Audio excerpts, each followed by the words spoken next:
Baby Abby is learning a famous nursery rhyme, but these children are learning a lot more by having a baby in school.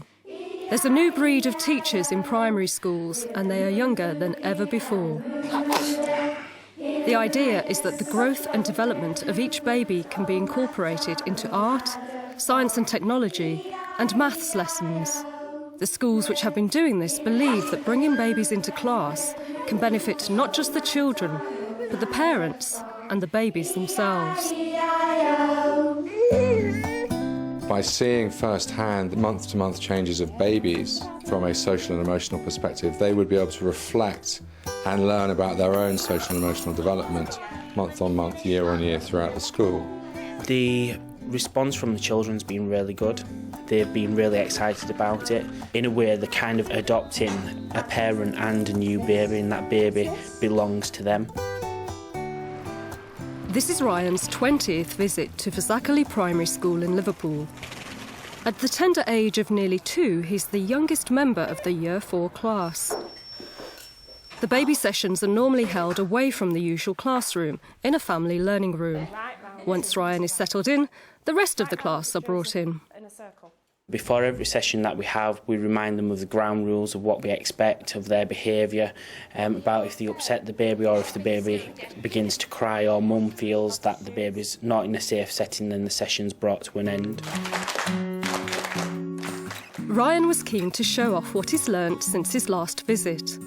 When he first started coming into school, he was quite shy, but now he's always relaxed in class, particularly with his older sister Jessica. The children are encouraged to watch all his behaviour and reflect on how he's developed. Anyone straight away noticed anything different? When Jessica come in the room, Ryan ran to her. And I think that's the first time we've ever seen him running, isn't it? We run like that, don't we? And Ryan's running like that with his arms. That's right, so he's starting to use his arm for balance. This project is actually really good for linking in with other curriculum areas. We've been able to link it in when the baby was teething with our teeth and eating topic in science. We've linked it in with design technology, making baby food. We've also linked it with maths, weights and measures.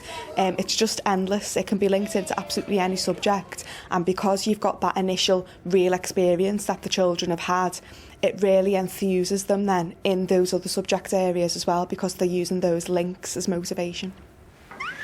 The original concept for this scheme came from Canada, where it's reported to have had a dramatic effect reducing levels of aggression among school children. It was developed originally in schools in Liverpool and Dorset, the idea being to engage with schools in a city, urban environment and also a rural environment. And over the last 2 years, the content has been developed in collaboration with those schools. Fazakerley Primary School in Liverpool has been at the forefront of this scheme.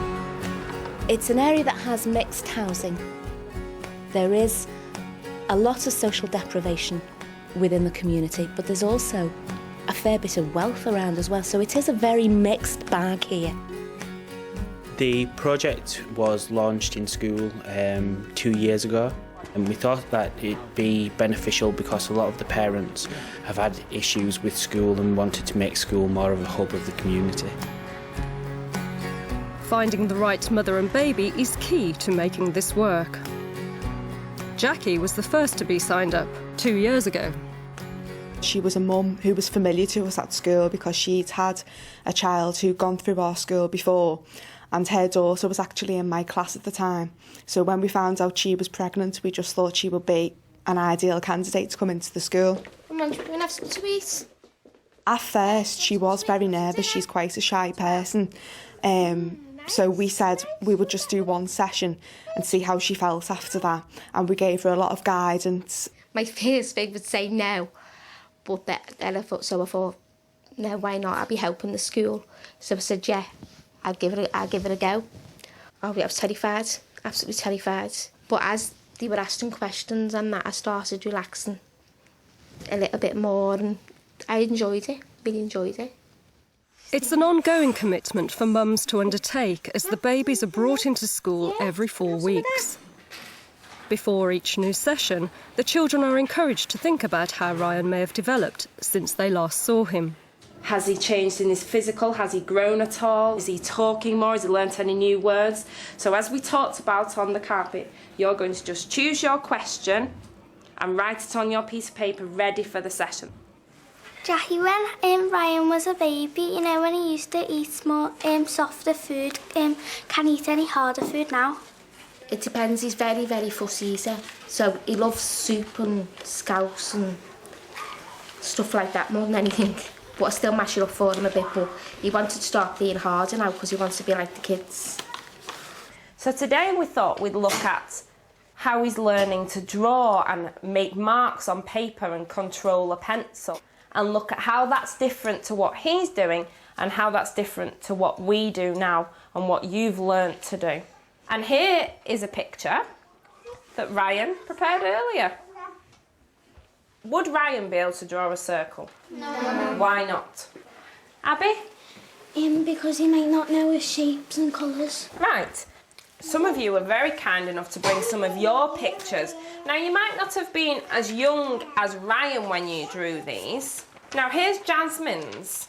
Just looking at the picture, would you know what she's drawn? You can see the faces on it. Right. Do you think that when Jasmine drew this picture, she was younger than Ryan? About the same age as Ryan? Or a bit older than Ryan? Older. Because when you see Ryan's picture, it was just a little like a scribble, and Jasmine knows how to draw a circle.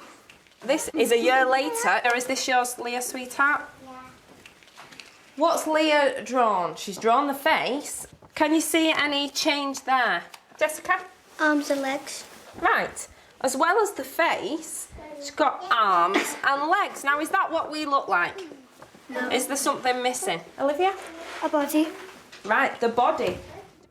Initially, when we were approached to take part in the scheme, we did have reservations about how it would work, how the children would react and how they'd behave, but it's been a great fun way to link in social and emotional development into all parts of the curriculum in a way that gives children a sense of ownership on something, and they can act as role models.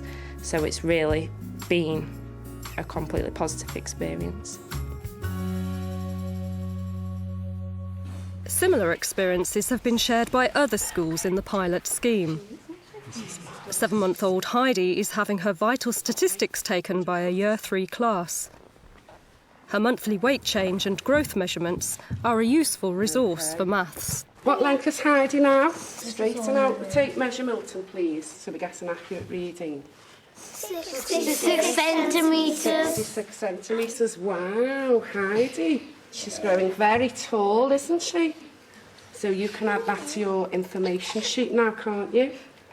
Can you see Heidi's progress from when she was born? She was 2.4 kilograms. What does she weigh now? 8.4 kilograms. Wow. Miss, can I draw my lamb, please? Certainly, Luke. Make sure you go from the first point at the bottom right up to the last point at the top. This is Heidi's 5th session with the children, and she's remarkably relaxed.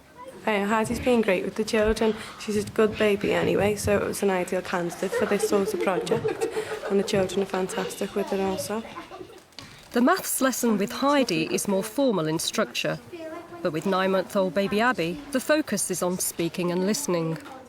Could anybody tell me why Abby would want to put that ring into her mouth?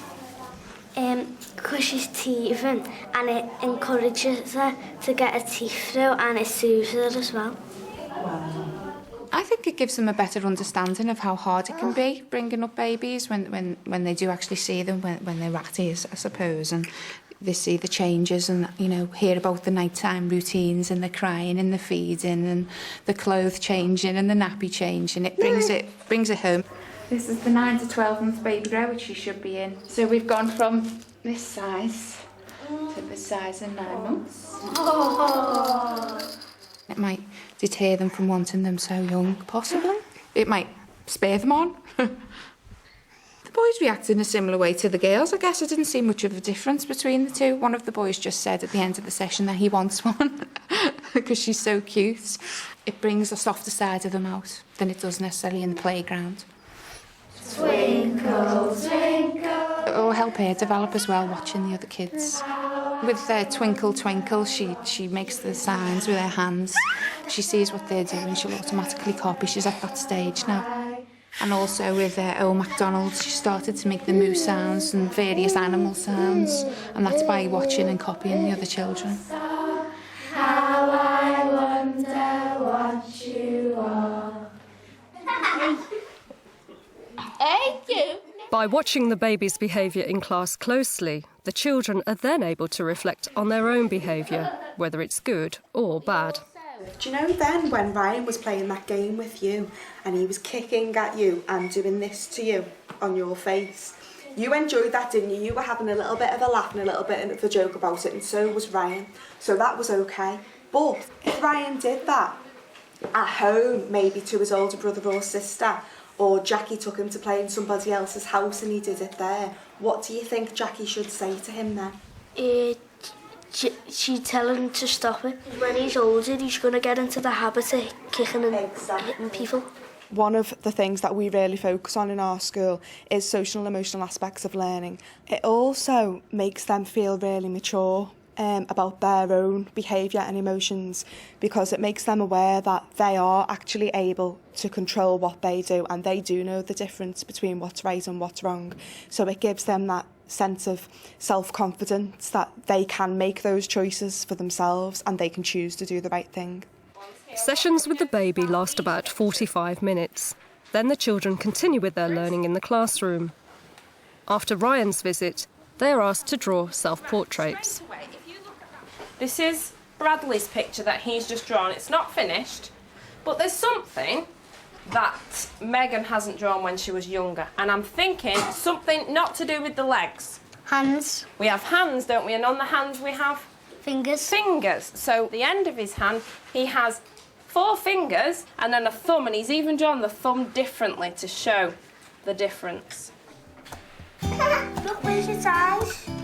His eyes, where are they?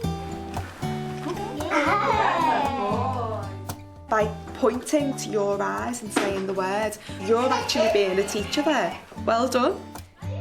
They see Ryan almost as their own little brother, and the children love his visits and Jackie's visits. I think the children would be absolutely devastated if we told them all of a sudden that the sessions were going to end. The plan is that Ryan will continue with these children coming in until the children have left the school. Ryan's not the only baby here. There are currently 5 others, and there are plans to expand the scheme to every single class. Without a doubt, it's had a massive impact on our school, and it's down to the warmth and the empathy of the staff and the relationships that staff are ready to build with the parents that's going to see this stand or fall. And we've been blessed here. We've got a fabulous group of parents and staff who make this work.